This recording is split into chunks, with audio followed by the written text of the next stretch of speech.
All right, so this is quadratics unit. This is learning target 3, solve quadratic equations using square roots. So the first thing is, why do we solve quadratic equations for y equals 0? And this is to find roots. And this will make more sense when we actually start graphing them and doing stuff with roots. But I'm just going to show you a little picture. So if this is my graph, a quadratic is a parabola, so it looks like this. And the roots are where it crosses. So these would be points where y are 0. That's why y is 0 at those points. So that's what we're looking to find, where it crosses. That helps us make the parabola.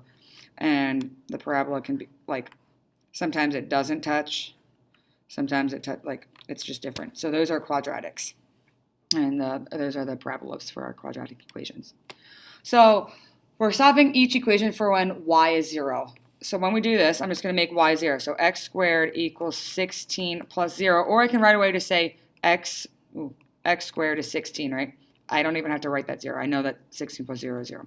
To get rid of a square, we do something called the square root. To get rid of a square root, so these cancel out. This square root and this square cancel out, giving me just x, which is what I'm solving for.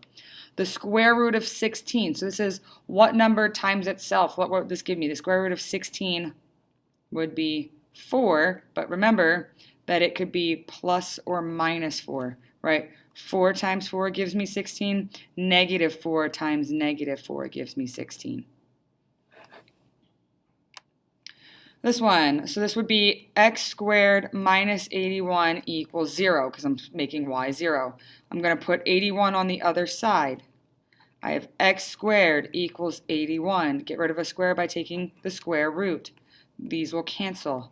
X equals 9, but since it's the square root, it's plus or minus. Positive 9 times 9, negative 9 times negative 9.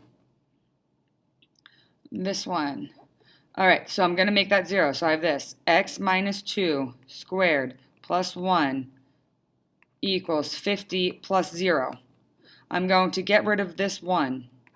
X minus 2 squared equals 49. This isn't even there. Get rid of a square by taking the square root of both sides. So this would give me x minus 2. X minus 2 equals, remember, it's not just 7. I either have positive 7 or negative 7. So this is where this gets tricky. So I have to set this up. I have x minus 2 equals 7. I would add 2 to both sides, and I can get x is 9.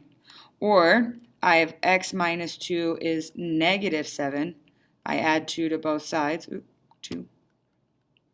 And I would get x to be negative 5. So I would have two answers here.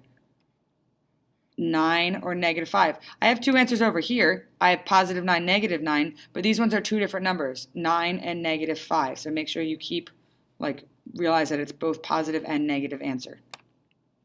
Before class, I want you to try these. Remember, so this would be like the same thing as saying plus y, and then we made that a 0. We just took out that.